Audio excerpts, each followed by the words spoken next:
this is Justin, aka Demonic Sweaters, here with another Audacity tutorial. Today, what we're going to be doing is actually recording a demo in Audacity. Now, a demo is kind of a lost art these days. Basically what this is if you are a musician or in a band or something, a lot of times what we would do in the past, and some people still do it today, but more commonly I think it was done in the past, is record something called a demo before we actually record the real version of what we plan on recording. And all that is really is a demo is just basically a more simplified version of the recording that you're not going to worry too much about the mixing or like effects or anything like that. You just want to basically get the idea down. So when you go to really record it for real, you already know like what you want and where you're going to put things and things like that. So you can experiment with different sounds and stuff like that in the demo process. Now, the reason why Audacity is so good for this is because Audacity is a very simple, fast program, and it's very easy to use, and it runs on really old hardware like that Mac iBook that I have sitting right behind me. And this is what we're going to be making our demo on today. So here we go. Okay, as I mentioned in the intro, we're going to be using this old iBook G4 to record our demo in today. And for the audio interface, I'm going to be using an Alesis IO4, which is right here. And just give you a closer look at that. I've used this in a lot of my videos and a lot of recording projects and albums that I've produced. This is a pretty old interface. I've had it for several years. It's 4-channel. It can do 4 XLRs at once and has independent gains and phantom power for each one. And it records in 16-bit, 44, 100 kilohertz, just like CD. So as far as what I'm running on this old iBook is Ubuntu 16.04 LTS. This is the last version of Ubuntu that'll run on these old iBooks. And I'm using Jack Audio connection kit for the audio interface, or for the audio driver rather, IceWM as my window manager. Now, if you're curious how to get all that set up on an old iBook, I do have tutorials on all of that on my channel, as well as plenty of other things involving this particular computer. So if you want, go ahead and check those out. I'll post some links down below. And then another thing you're going to want to do before you start recording in Audacity is make sure you have your latency compensation configured correctly. And this is another thing that I've made tutorials on. Go into your preferences and you're going to want to make sure you have your latency correction configured correctly. Mine is set to -59, but I'm not going to go over how to do that in this video. I'll post a link down below to show you how to do that first. And this makes your tracks sound on time together after you record. So you have to do that before you even get started. Okay, so the way I'm going to be recording the acoustic guitar is with my LeVay just plug-in pickup right here. And I've made a video about this thing before too, but it's really easy. And since this is a demo, I'm not going to go completely out of my way of trying to get the best sound possible. I just want it to basically work and sound pretty decent. So I'm just plugging that directly into my audio interface right there. And then, of course, I'll have to get a level. But the thing is, I wanted to mention too, if you don't have a USB audio interface, to record anything really successfully with external instruments, acoustic instruments, you're most likely going to want to get one. Behringer makes some affordable options, which I also have one of those.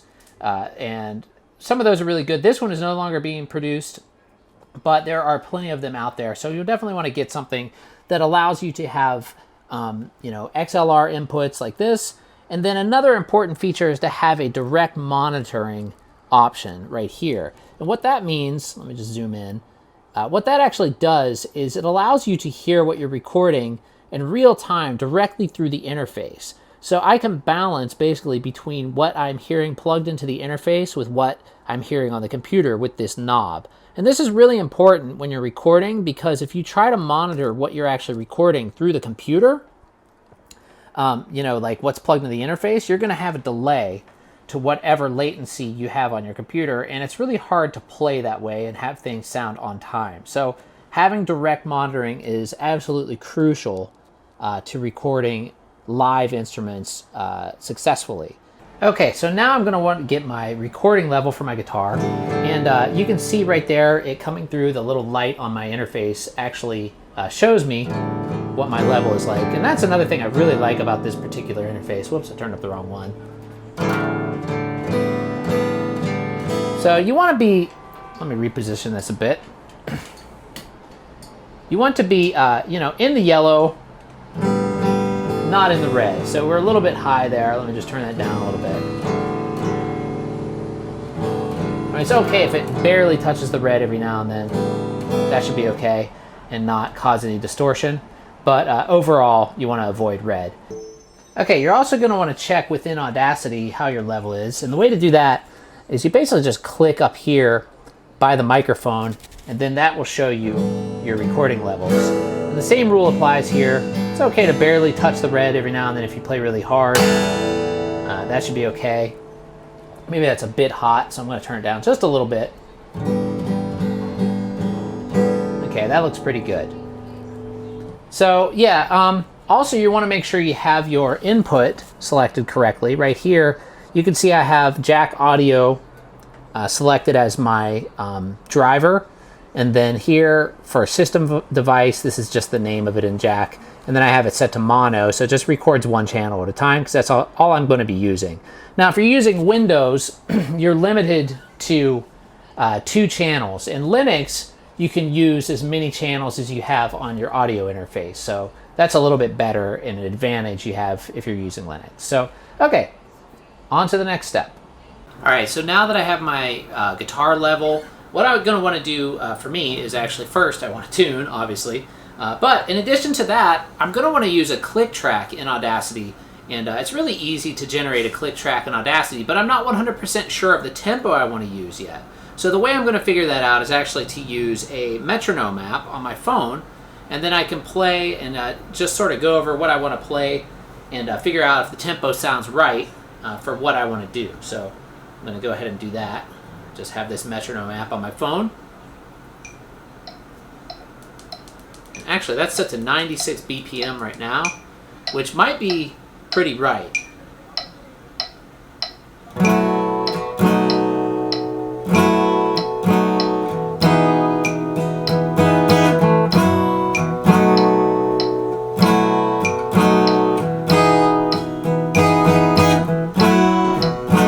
And yeah, that sounds good to me.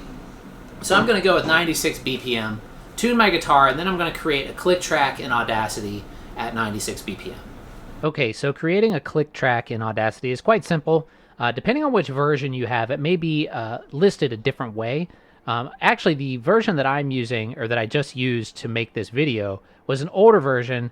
So it had underneath the generate menu, it has an item here that says click. But right now I'm recording this video on the newest version. So to generate the click track on the newest version, you just go to generate and then go down to plugins, and you'll find somewhere in here there should be one called rhythm track. And just click rhythm track, and then you're going to type in your tempo. And then number of bars, you can select how many bars you want it to be. And this can be a little bit tricky to figure out how long your click can or will be based on bars. But usually what I do is just overcompensate. You know, if you do like 100 or something, we can do that first and take a look. And that goes up to just over 4 minutes. So that's perfect for this. So that's how you do it. If you don't have the rhythm track menu, it will be under generate, and you should have something that just says click track, and you can do the same thing with that. Another thing too, you're going to want to make sure you have a decent set of headphones. You're going to want to hear what you're doing, and when you're overdubbing parts, you're going to want to hear them back. So what I have right here is a pair of Samson SR850s. They're very inexpensive and really good for what you get. And if you're interested in these, I'll post a link down below. I think they're only like $30 or something like that, maybe 40, but they're very good for what they are. Okay, so now I'm going to go ahead and record my guitar track.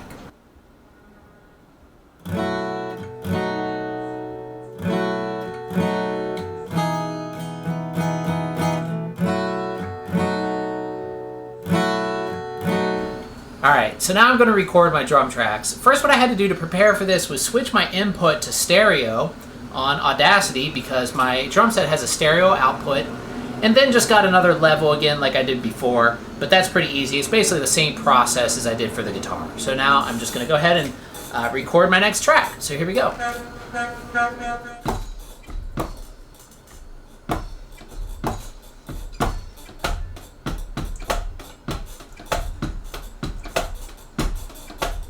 Alright, so I finally got the guitar and drums out of the way. Now it's time to put bass on this baby. But this is going to be the hardest part because I'm still pretty bad at the fretless bass. But this is a good chance to get better at it. So I'm going to go ahead and suffer through this and try to get a good take.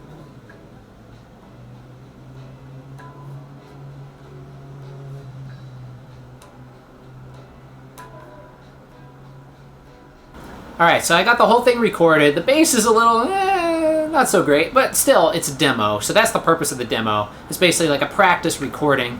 But what I'm going to do now is actually transfer the whole project over to my other computer so I can do a screen capture while I'm mixing it and show you guys doing that. I can't really do the screen capture on the iBook because it's just not powerful enough to mix and screen capture and do narration at the same time. So I'm going to switch it over there and we can finish up the project there. But overall, it sounded pretty good. So here we go. All right, so I'm going to go ahead and open up my project that I was working on the iBook. So let's just go to open. And hopefully I won't have any issues here using a newer version of Audacity that I was using before. But it should work, I think. I hope. So that's in recordings. Where did I put it? Audacity. And here we go. And I actually used something a little different this time. Audacity has a feature where you can export a compressed version of the project, and that's what I did. I'd never actually done that before. I just wanted to see what it did. And what it does is it basically exports OGG files for each track and then puts them in a folder all nice and neat and then saves a copy of the project. So it's kind of cool if you want to share your projects online with Audacity, you could do it that way. So here we go. I'm going to go ahead and play back what I have so far and how it sounds without me really doing anything to it. I have the click track muted.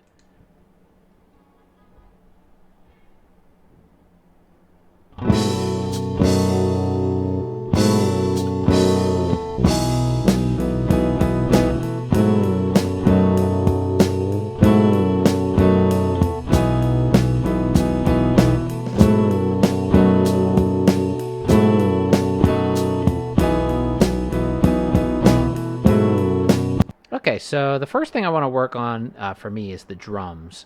So I'm going to go ahead and solo those, and I'm going to highlight it. And the first thing you're going to want to do always when mixing in Audacity is make a backup copy of every track you're working on because it doesn't have real-time processing. So in order to do that, just highlight the track and press Control on your keyboard and the letter D. And you can also press Apple D if you're using a Mac. And then I'm just going to unsolo this one, solo the new one, and actually shrink this one down a little bit just so I know that's the original. And now I have my copy here that I can work on. So the first thing I want to do on these drums, these are, my Alesis Nitro Mesh. I kind of want to give them some kind of room sound to make them sound a little less electronic and a little more natural.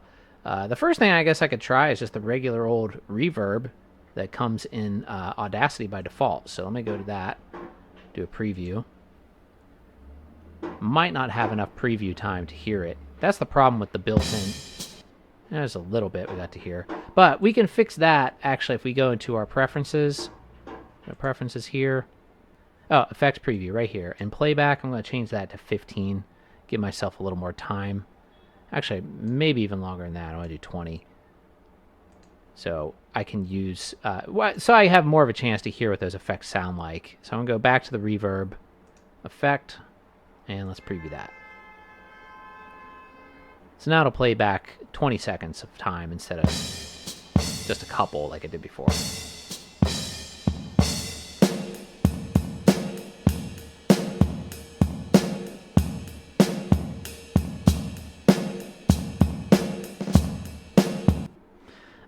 It's okay. I'm not super crazy about the way it sounds. So I'm going to try something different. I'm going to go into some of my other plugins here. And if you don't know how to install plugins on Audacity, I've made a video about that too. So definitely subscribe to my channel if you want to learn all this stuff. I have a lot of videos about Audacity. And yeah, if you just, search through my videos, or if you just search about Audacity, I'm sure I'll turn up in YouTube. But let's go in here to something. Gverb. Yeah, let's try Gverb. That one usually sounds pretty good. And another one I really like is the tap reverberator. So if this one doesn't sound good to me, I'm going to try that one. Well, let's try this.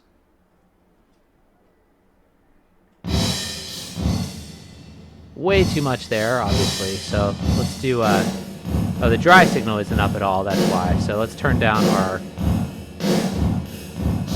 Can't turn down the wet signal, that's weird.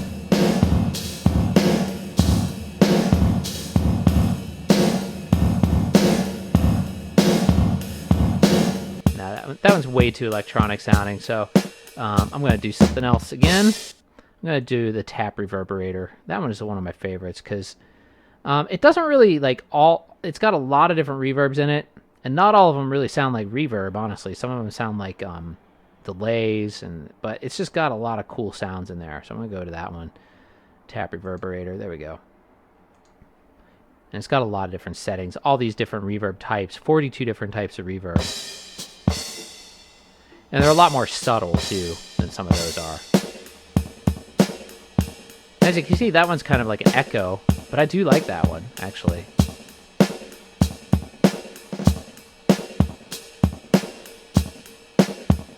One is a little bit shorter. It's a bit of a room.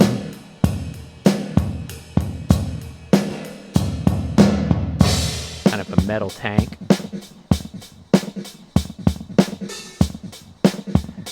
That might actually work in this. Let me unsolo it.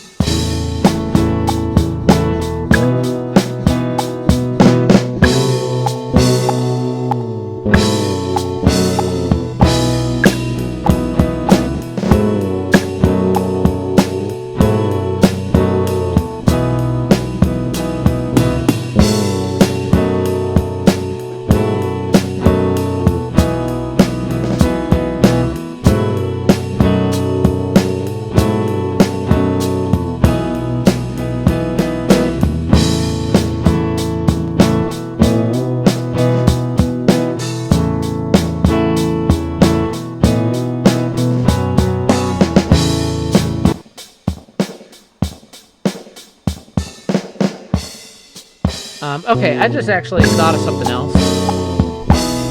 Before I even do the reverb, I want to do a couple other things on these drums before I do that.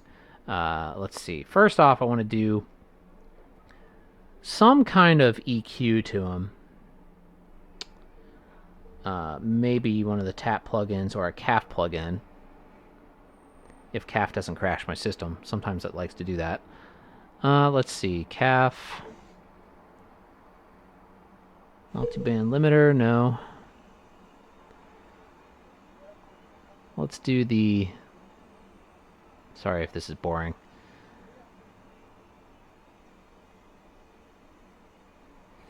I'm just going to do the regular old equalization plugin.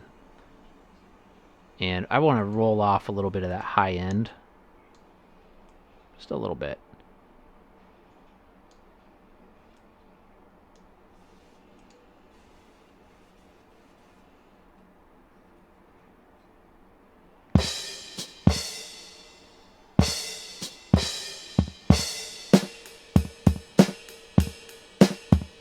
Okay, yeah, that's better for me. I like it to sound a little more analog, and the digital drums tend to have a lot of bite on the high end, a little bit too much.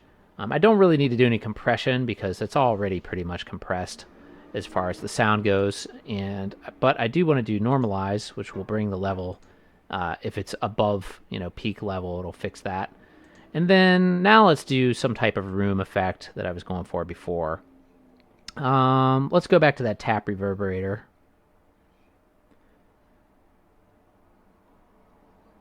And I'm just going to keep it simple. And where is it?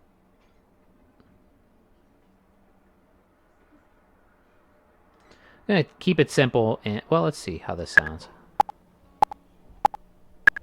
I'm just going to delete that click track. I don't even need it anymore. Stop for now.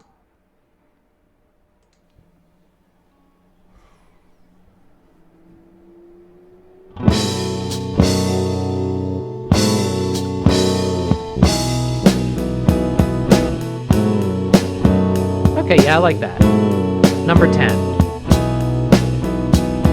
It gives it a nice slap, kind of a slap back echo. Sounds kind of like it's in a room, so that's nice. Go with that. Now I can close.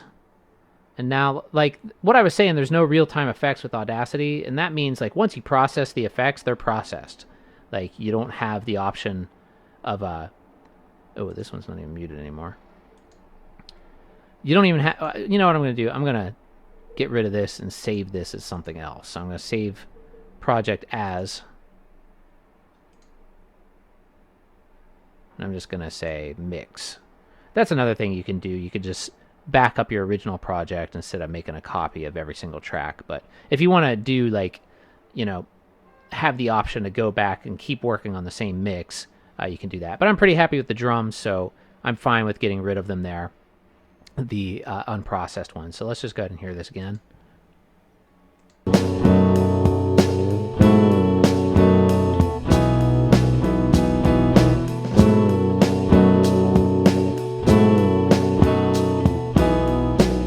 Okay, that's cool. And I kind of want to do something similar on the guitar. The guitar, though, I have a couple ideas. Well, first off, I want to do compressor on the guitar. So I'm just going to use the default settings in Audacity. Just click OK. I'm not even going to analyze it that closely. Let's hear some.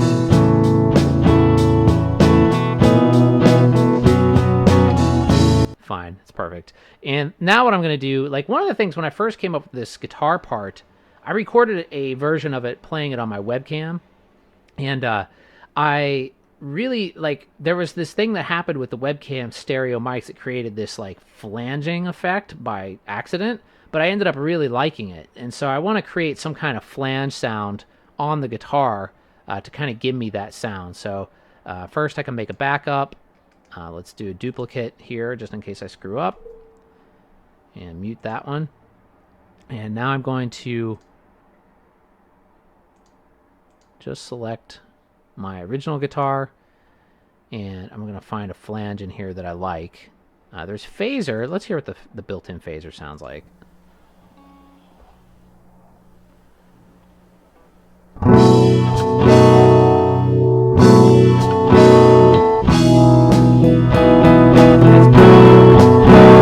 Yikes, that's kind of it, but it's way too... Well, I want to turn off. Where'd it go? See, there we go. Now I already screwed something up. Go back to that. Close. Alright, so let's go back to our original.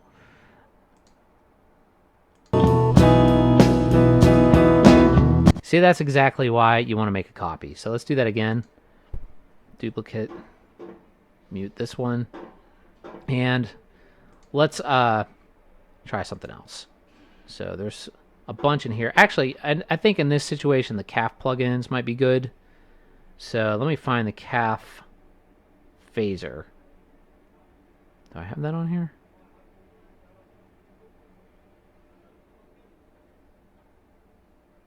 CAF phaser, there we go. So let's hear what this sounds like.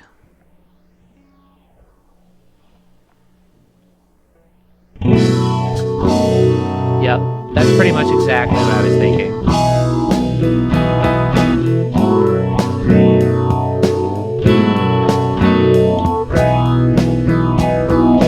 Nice. Okay, yeah, I'm going to go with that. Let's apply that, and then we can close this. Cool.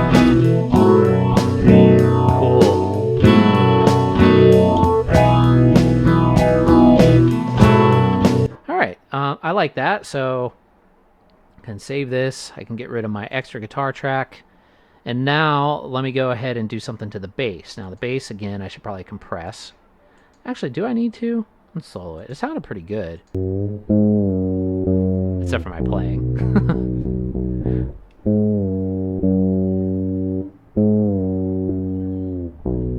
Yeah, sure, why not? I'll give it a little compression. Why not? Now the bass, it wouldn't be fretless bass if it didn't have chorus on it. Like all the 80s fretless bass sounds always had chorus. I love that sound, so I'm going to put some chorus on here. Let's find a good one. Probably the CAF chorus, or maybe the C asterisk, whatever these are. Let's try that, see what that sounds like.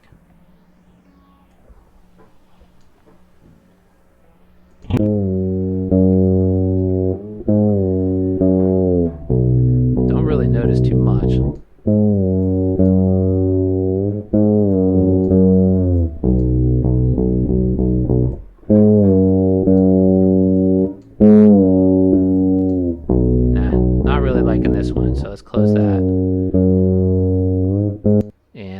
try one of the CAF ones.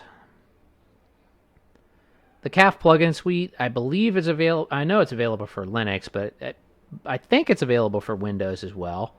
I think. CAF Chorus, where are you?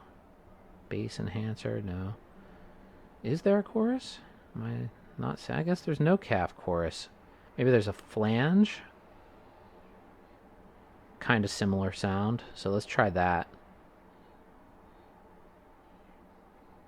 CAF flanger.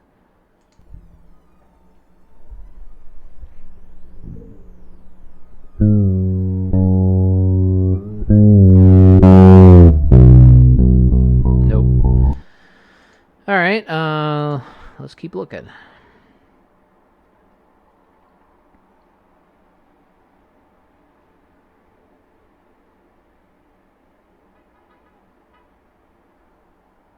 That's a problem when you have so many plugins.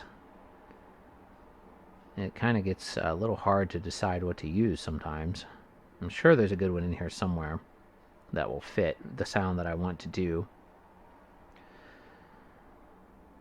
MultiChorus. Let's try that. It's another CAF plugin. A lot of distortion there, but maybe because the dry amount is up. Actually, that sounds pretty good. That's kind of what I was going for.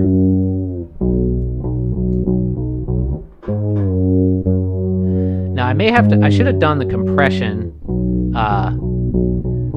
after this, but I can always compress it again. Now, I didn't make a copy like I did on the other tracks, but that's okay. I'm just going to apply that. And yeah, that made that crazily huge. So let's go ahead and first we'll normalize it. And then I'm going to compress it again. And of course, this is a demo, like I said, so it doesn't have to be perfect.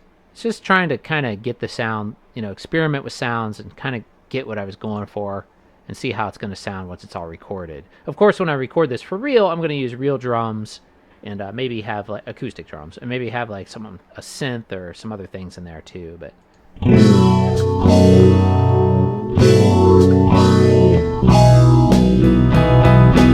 getting close though. Okay, so some of the levels are a little too high, and I don't know if you knew this, but Audacity has a mixing board. And what's really cool, if you name things like bass, drums, guitar, it puts these little icons here like that that show you that give you basically previews of what they are. I don't know why that box is showing up. That's weird. So let me play this back.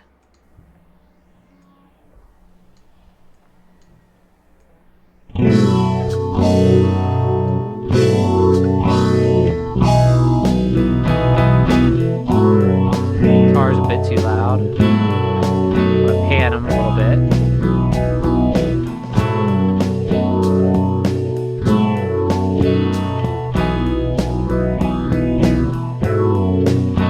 Getting some weird graphics glitches there. Maybe because I'm doing the screen capture that might be happening, but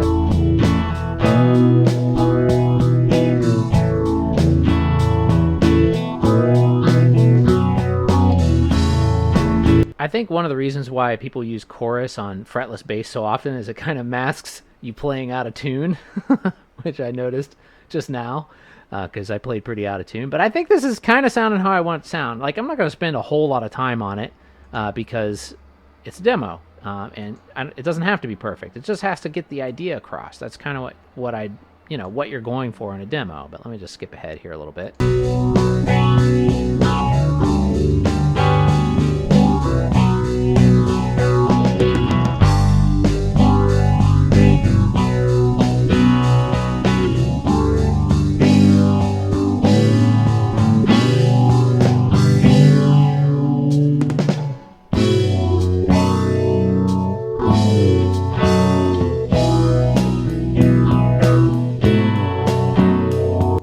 I think it sounds pretty good. So what I'm going to do now is export it. I'm going to save again. And it's already saved. So I'm just going to go to export. and export as WAV. And let's create a new folder here. Mixes. And then Manasota Demos 2019. And probably 2020. Okay, and then this is Umbrella Sky Demo Mix. And save that. It's going to export it. I'm not going to worry about tagging it. Okay, so now I have that. Now what I can do is I can do a little quick mastering on the mix down. So I'm going to open that up, go back into my mixes here, find what I just exported, import that into here, and let me cut off my little, zoom in here, and cut off my little leeway there in the beginning, as well as the stuff at the end. Actually, no, it's fine at the end. And yeah, I can cut off the very end there. Okay, and then zoom back out. Highlight the whole thing. And let's go to normalize. Change this to 0 first. And I'm going to do a little bit of hard limiter on here, just to push it a little bit louder. So let's go into my plugins and find the limiter, which I think is just under L.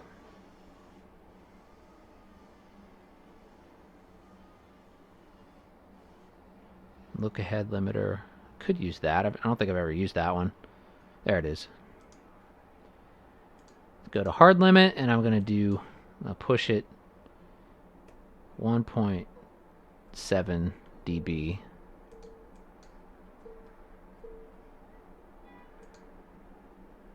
Limit to 0 dB. Click OK.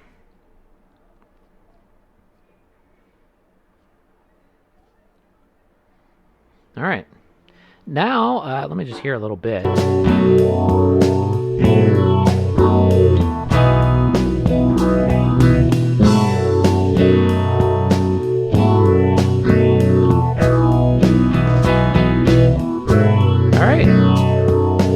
So I have my demo. So now what I'm going to do is actually edit this together with the video clips of me recording it and put it all together so you guys can hear it and watch it kind of like a little live music video thing. So anyway, that's going to be all for this video after that. So hopefully you guys enjoyed and you learned something. If you did, let me know by subscribing. Click the little bell icon so you get notified every time I make a new video.